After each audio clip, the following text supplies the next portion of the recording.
Welcome to our Pilates challenge. This little video is talking about how you can make the challenge a little bit more intense for you if you are a seasoned Pilates warrior. If you're used to exercise and this is not your first rodeo, then you can certainly add in some other things to help make this challenge more challenging for you.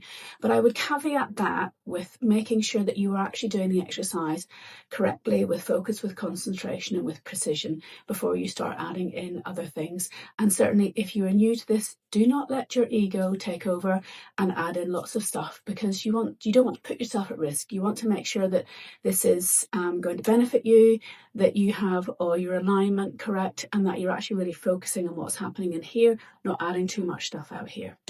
So when we want to build a little bit more strength, we can add in weights. So some of the weights that I have got, these are just little 1 kilo weights, and these are really, really nice for the arm movements. And certainly if you're not used to strengthening, you just want to be either working with no weights or incredibly light weights. Other weights that you can use, these are, I think they're 3 kilo.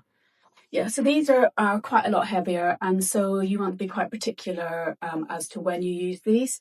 If you want to use bands, you can add bands in to certainly allow you to work a little bit harder.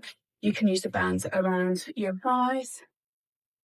So I've actually got, this is called a booty band, of course. So you can use the band around your thighs whenever you're doing anything like this, or any of the leg movements or bridges, anything like that. But if you are used to using these, you'll know exactly when to use them.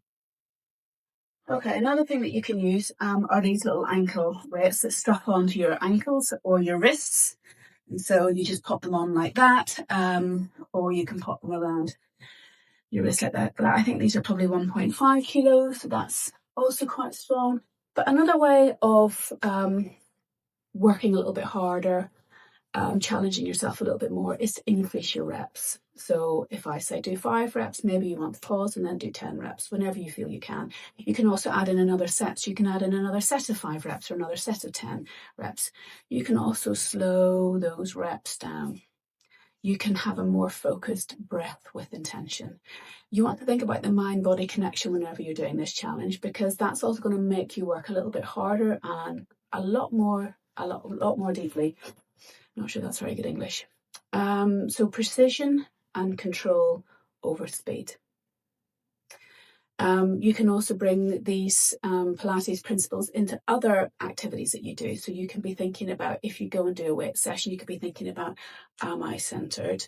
What's my breathing like?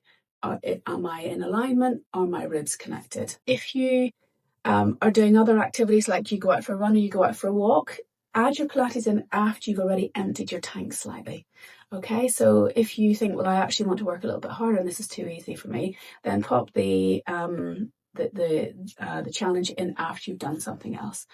And that way then your tank is already empty and you're actually able to push your body a little bit harder. But I think for me, this challenge, I want you to be thinking about the mind-body connection, so that this is all working well, so that you can then really focus on working this part of your body well too. I hope all that makes sense, and see you on the challenge.